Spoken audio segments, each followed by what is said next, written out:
नाशिकच्या तपोवन परिसरातील प्रस्थापित नवीन एसटीपी प्लांटसाठी सुमारे 300 झाडांची तोड करण्यात आल्याचा गंभीर आरोप स्थानिक पर्यावरण प्रेमींनी केला आहे। सर्वाधिक चिंताजनक बाब म्हणजे तोडलेल्या वृक्षांचे बुंदे जेसीबीच्या मदतीने मातीत गाडून पुरावे नष्ट करण्याचा प्रयत्न झाल्याचा दावा करण्यात आला आहे। स्थानिक नागरिकांनी या कारवाईला पर्यावरणाची उघड हानी व प्रक्रियेतील पारदर्शकतेचा अभाव असे संबोधले आहे। संबंधित अधिकाऱ्याकडून अद्याप अधिकृत प्रतिक्रिया मिळालेली नाही।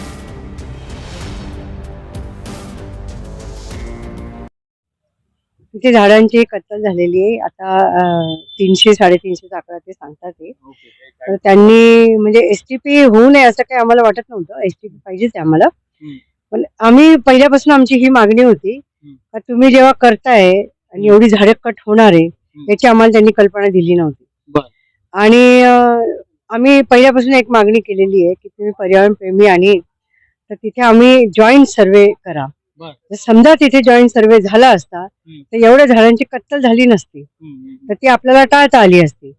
आणि त्यांचं ना पहिल्यापासून हे वागणं जे संशयास्पद असतं ते आम्हाला काही कळवत नाही। ते कत्तल झाल्यानंतर हे असं असं करण्यात आलं हे असं पण त्यांनी आम्हाला काही सांगितलं नाही। झाडांचं म्हणजे तिथे त्यांनी ती गाडून टाकली, म्हणजे हे खूप भयावह प्रकार आहे। गाडून टाकणं, लपवणं म्हणजे हे संशय निर्माण करण्यासारखं आहे।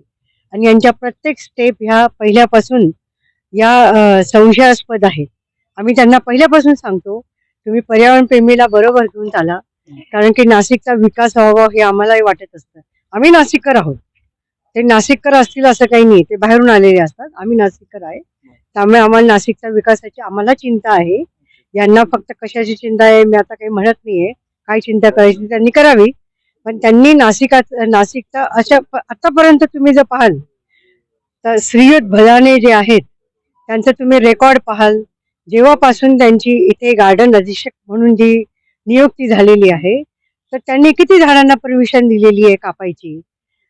गार्डन जे प्रमुख जे असतं त्यांची रोल काही झाडं कापणं हा नसतो, त्यांचा रोल असतो जे नाशिकमध्ये असतात जे गार्डन असतात ते गार्डन जास्तीत जास्त डेव्हलप करणे, वृक्षाचं संवर्धन करणे आणि विकास कामामध्ये कोणाला फ्लॅट बांधायचा असतो, कोणाला घर बांधायचं असतं किंवा काही विकास कामे करायची असतात, रस्ते करायचे असतात। त्यामध्ये जर समजा एखाद्या झाडाची अडचण येत असेल तर ते झाड कसं वाचवून आपल्याला ते रस्ता पण करता येईल किंवा जे काही विकास काम करायचं असतं, बांधकाम करायचं करा म्हणजे करता येईल, अशा पद्धतीने त्यांची बाजू झाडाची बाजू असते नेहमी। पण ते तसं काही नाहीये असं। माझं नाव भारती जाधव आहे आणि मानव उत्थान मंच ही आमची संस्था आहे। धन्यवाद। काय एसटीपी प्लॅन मध्ये काय झालं होतं एक्झॅक्ट, काय परिस्थिती होती तिथली त्याबद्दल? नाशिक महानगरपालिकेने कुंभमेळ्याच्या नावाखाली एसटीपी प्लांट बांधण्यासाठी 447 झाडे तोडण्याची पेपर नोटीस जाहीर केलेली होती।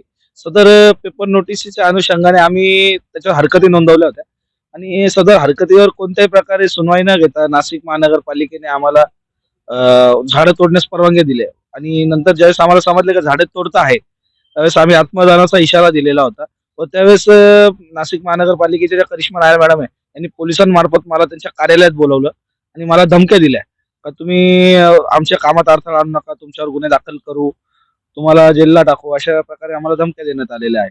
आणि त्यामुळे आम्ही पुढील कारवाईसाठी पोलीस आयुक्तांना देखील पत्रव्यवहार केलेला आहे। किती झाडांची कत्तल झालेली आहे?